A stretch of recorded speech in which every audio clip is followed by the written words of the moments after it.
did they actually do anything? If you were working at a massive company that was underwriting CMBS loans, those are huge portfolios of loans, and you can basically come up with whatever number you want.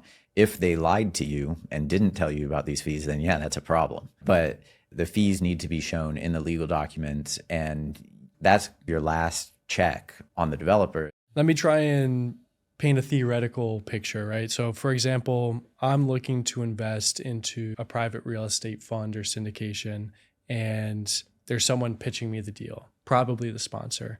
How do I underwrite the sponsor? How do I make sure that they're doing the right thing and they have a real track record behind them?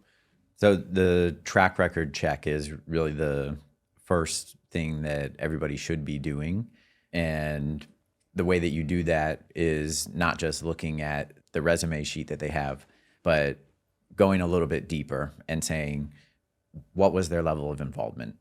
I've seen resumes where people who are 22, 24 years old have done $2 billion worth of transactions. Yeah. And they've managed thousands of units. Yeah, thousands of units, like billions of dollars. And I love the people that said, oh, I have 500 doors. Do you personally own those things, or were you an investor in those things? Were you an employee at a company that had those things going? And so there are lots of different ways that people can justify for themselves the way that they present those numbers. And even if you were involved in that great number of apartments, for example, were successful, or did you just break even?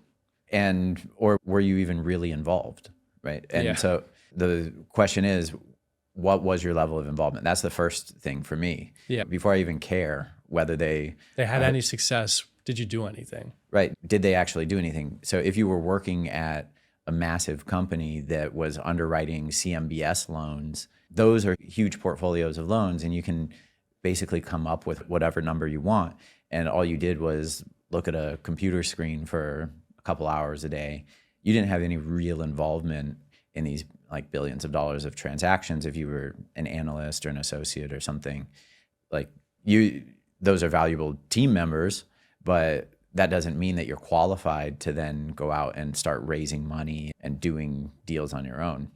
We've even encountered some people that have come to us as potential co-GPs and asked if we would partner with them on deals that we've rejected because they said that they had a lot of experience, and when we actually look into it, they were brokers. Yeah. There are a lot of people who have brokerage experience that don't have real ownership experience, and so transactional involvement doesn't mean the depth of experience that I think is required to actually manage a project or manage an asset. And especially in commercial real estate, where the numbers get so large so quickly because it's an expensive commodity, right? Or just an expensive, what can I call it? An expensive asset. Yeah. Commercial real estate just being an expensive asset as a whole. All of a sudden, if you work on a few different things, even if they're not successful, you could just put this huge dollar amount on your resume or in your LinkedIn profile, and someone that's a little bit more naive and just getting into the business may just think, oh, this person is managing billions of dollars, when that's probably not the case. And it's also hard to conceptualize for people how big the numbers are, because when you start talking about billions, most people aren't encountering $1 billion in their everyday life. Like my cousin called me this week and was talking to me about how this massive developer group came into town and they spent $1 billion buying up all this farmland. And she was shocked, thought they were the richest people in the world, having spent $1 billion. And on land, yes, that's a really big number. It is. But $1 billion in general, I put that into perspective with the Lifetime building that I worked on that sold for $430 million. All it takes is 3 of those buildings and you're at 1.2. Exactly. Right. And so you can get to $1 billion in commercial real estate pretty quickly.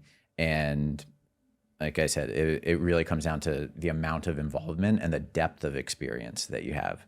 So as an investor, or as even in my shoes as someone who is evaluating partners, that's the thing that I'm looking for first, is the depth of experience in the deals that they were involved in. Absolutely. And then, I don't know, I just started thinking too, when you're talking about this and we're talking about these large numbers where, investing in the first place is really all about return metrics and the actual percentage that you're getting on an investment rather than the number. Perfect example, if you have $1 billion deal and it makes $1 million, the $1 million seems like a great profit in theory in a dollar amount, but that's only 1% of $1 billion. I don't know if you want to explain how quality over quantity, especially in development, is critical. So quality of deals, quality of investors, and quality of partners. So for me, that's one of the critical pieces of our strategy, and making sure that we're selecting the right deals, the right partners, and being able to move forward efficiently and not going out and working extra hard on a deal that just never is going to make sense. And also that we're not working with a partner that's going to cause us a lot of problems. And so we've been fortunate to be partnered with some great people so far.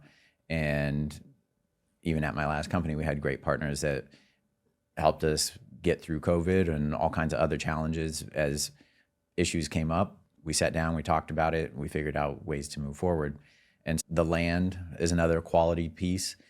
Like I had mentioned to you before about the franchisee or the franchisors for the different hotels coming and saying they wanted to be there, and the demand on the residential side as soon as we opened. It was all about quality of location, quality of the building, having the partners to help us make it all happen. And we only picked 3 deals to do in the state of Florida over the course of 6 years. And we turned down hundreds of others.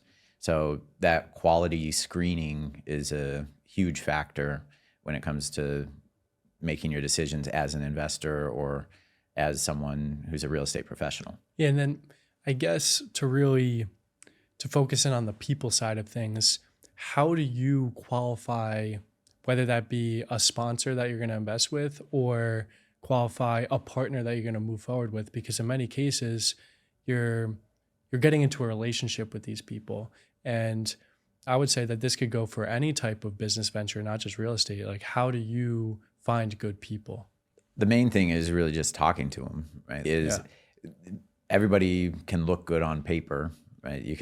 And now with AI and people's ability to put together presentations and websites, you can put whatever you want on there. I actually am using the AI to do research on whoever it is that I might be working with, and I'm able to see what was their experience, where did they work before, where did they live before, does it align with the things that they had told me previously, who else might they be connected to.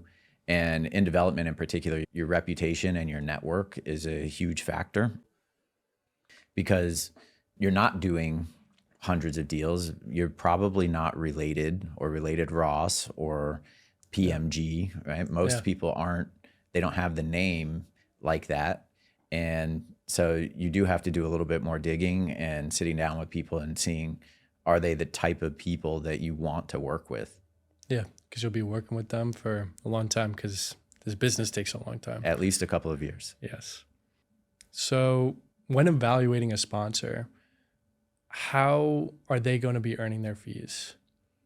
That is one of the critical questions that you need to look into when you're deciding who you're going to invest with, because there are ways that developers can get fees all the way throughout the process, and they need to have disclosure of those fees to the investors, and they shouldn't be trying to bury them in their legal documents. They should have them up front on some of the marketing materials that they have.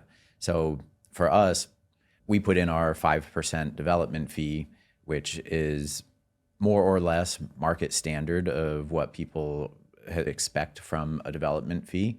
And that's based on the value of the project. And it's really meant to cover the overhead and expenses that come from lost opportunities, from having staff and going through the due diligence processes and coming out, really putting the deal together and making it happen. And that's a fee that I think is well earned and justifiable as an expense for a project. Then there are other fees like acquisition fees, disposition fees, entitlement fees. There are asset management fees. There are lots of different things that you can include, construction management fees. And so some of these things are justifiable depending on the amount of work that went into it and are you already paying someone else to do those things. So if you are evaluating a deal and there's a brokerage commission on it, is that an affiliate of the developer? And again, all of these things can be fine. It's just, are you getting hit with extra fees for no reason? And so if it's an affiliate of the developer, you probably shouldn't also have an acquisition fee that the developer takes themselves. So there's right? all these different types of fees. But as an investor, how should I know you said earlier, it's like difficult to find all the fees that may be baked into a project, but like, I don't think that it's difficult to find these fees. no, I think that it's easy to find these fees if you look at the legal documents.